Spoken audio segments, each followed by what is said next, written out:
Donc on va être dans la thématique de la grâce de Dieu et de l'œuvre accomplie. Donc Romains chapitre 13, on va lire du verset 8 au verset 10. Alors une bonne nouvelle, ne devez rien à personne. D'accord ? Si ce n'est de vous aimer les uns les autres. Ne devez rien à personne, si ce n'est de vous aimer les uns les autres. Car celui qui aime les autres a accompli la loi. En effet, les commandements, tu ne commettras point adultère, tu ne tueras point, tu ne déroberas point, tu ne convoiteras point, et ce qu'il peut encore y avoir se résume dans cette parole. Tu aimeras ton prochain comme toi-même. Alors pourquoi ils disent ça ? Parce que, en fait, quand je commets adultère, je fais du mal à mon épouse qui est ma prochaine. Je pique la femme d'un autre. Donc je fais du mal à mon prochain, je ne l'aime pas. Si je tue, je prends la vie de quelqu'un. Donc je ne l'aime pas. Si je dérobe ou je vole, je ne l'aime pas, je lui prends ce qui lui appartient. Donc c'est une offense, il y a des conséquences pour lui. Convoiter, c'est-à-dire c'est par de la jalousie, d'envier les autres, de vouloir ce que les autres ont. Et donc là aussi c'est un manque d'amour.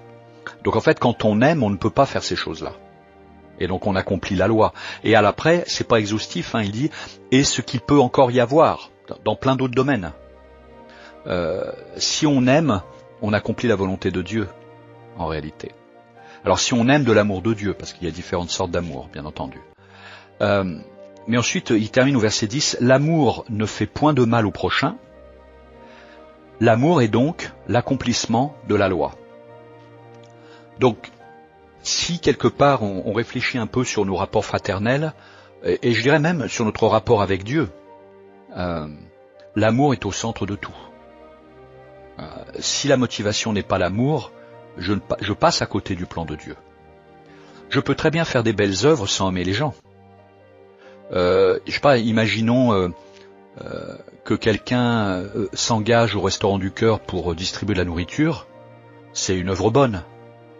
Mais si cette personne, après avoir distribué de la nourriture, dit à son collègue « T'as vu celui-là, comment il est habillé, t'as vu comment il est sale, t'as vu comment il a toujours pas de travail, c'est un feignant », je veux dire, s'il parle de cette personne de cette manière-là, il a beau distribuer de la nourriture, en réalité il ne l'aime pas. Il n'y a pas de compassion, il n'y a pas de miséricorde, il n'y a pas d'amour. Donc ce qui compte, c'est ce qui est à l'intérieur en réalité.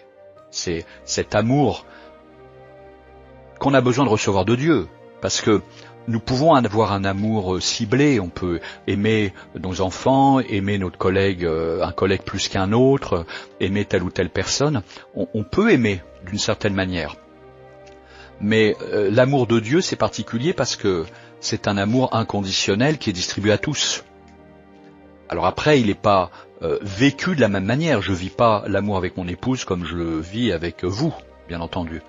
Mais ça exige de moi, la vie chrétienne sous-entend quand même que je vous aime, dans le cadre qui est le nôtre, dans les relations qui sont les nôtres. Mais c'est difficile, et pour ça, le chrétien a une bonne nouvelle, c'est Romains chapitre 5 verset 5, où il est dit que l'amour de Dieu a été déversé dans notre cœur. Alors après, ça ne veut pas dire que le chrétien a toujours cet amour-là en action, c'est-à-dire qu'il y a la lutte entre la chair et l'esprit, et parfois cet amour il est caché, mais il est là, il y a un potentiel, nous avons reçu l'amour, il a été déversé dans notre cœur, et c'est cet amour-là qui nous permet d'avoir cette capacité de pardonner aux autres, d'aimer, etc., et de ne pas exiger certaines choses. Mais pourquoi je veux parler de cela ? Parce que